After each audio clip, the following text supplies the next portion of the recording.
Hi! Welcome to ఆ మాట ఈ మాట. మన దేశంలో చాలా కార్మిక చట్టాలను 1930ల నుంచి 1950ల మధ్య కాలంలో రూపొందించారు.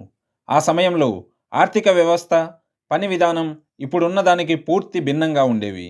ప్రపంచంలో చాలా దేశాలు ఇప్పటికే తమ చట్టాలను సరళతరం చేసుకొని ఏకీకృతం చేసినప్పటికీ, భారత్ మాత్రం 29 పాత చట్టాల్లో ఉన్న సంక్లిష్టమైన, కాలం చెల్లిన నిబంధనలతో కొనసాగుతూ వచ్చింది.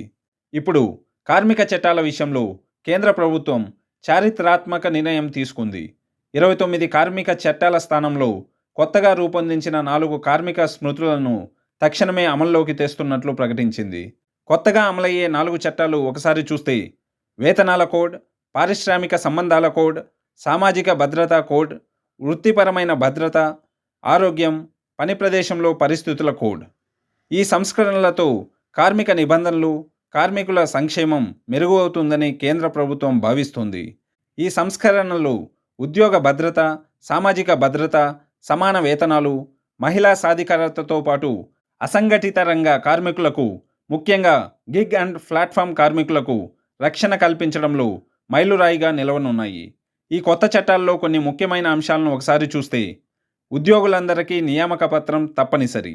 దీంతో ఉద్యోగ భద్రత, పారదర్శకత, స్థిరమైన ఉపాధికి లిఖితపూర్వక హామీ. గిగ్, ప్లాట్ఫామ్ కార్మికులు సహా ఉద్యోగులందరికీ సామాజిక భద్రత. ఫిక్స్డ్ టర్మ్ ఉద్యోగులకు శాశ్వత ఉద్యోగులతో సమానంగా అన్ని ప్రయోజనాలు. ఫిక్స్డ్ టర్మ్ ఉద్యోగులకు 5 ఏళ్లకు బదులుగా కేవలం 1 సంవత్సరం సర్వీస్ పూర్తయిన తర్వాతే గ్రాడ్యుటీకి అర్హత.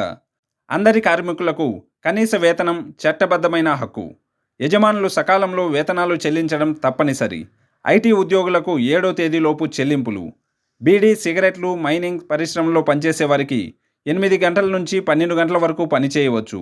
వారానికి 48 గంటలు మించకూడదు. 30 రోజుల పని పూర్తి చేసుకుంటే బోనస్కు అర్హత. 40 ఏళ్లు పైబడిన ఉద్యోగులందరికీ యాజమాన్యాలు ఉచిత వార్షిక వైద్య పరీక్షలు అందించడం తప్పనిసరి. సమాన పనికి సమాన వేతనం తప్పనిసరి. ట్రాన్స్జెండర్ సహా లింగ వివక్ష చట్టబద్ధంగా నిషేధం. సాధారణ పని గంటలు దాటి పనిచేస్తే రెగ్యులర్ వేతనానికి రెట్టింపు చెల్లించాలి. రాత్రి షిఫ్టుల్లో, అన్ని రకాల పనుల్లో, అండర్గ్రౌండ్ మైనింగ్ సహా పనిచేయడానికి మహిళలకు అనుమతి. అవసరమైన భద్రతా చర్యలు, వారి సమ్మతి తప్పనిసరి. మహిళా ఉద్యోగుల కుటుంబంలో అత్తమామలకు చోటు. తద్వారా డిపెండెంట్ కవరేజ్ పెరుగుతుంది. గిగ్ వర్క్, ప్లాట్ఫామ్ వర్క్, అగ్రిగేటర్స్కు చట్టంలో మొదటిసారిగా నిర్వచనం.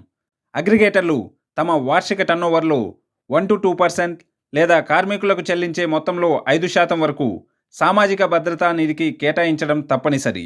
Aadhaar linked universal account number (UAN) ద్వారా సామాజిక భద్రతా ప్రయోజనాలు రాష్ట్రాల మధ్య వలసలతో సంబంధం లేకుండా పూర్తిగా పోర్టబుల్గా ఉంటాయి.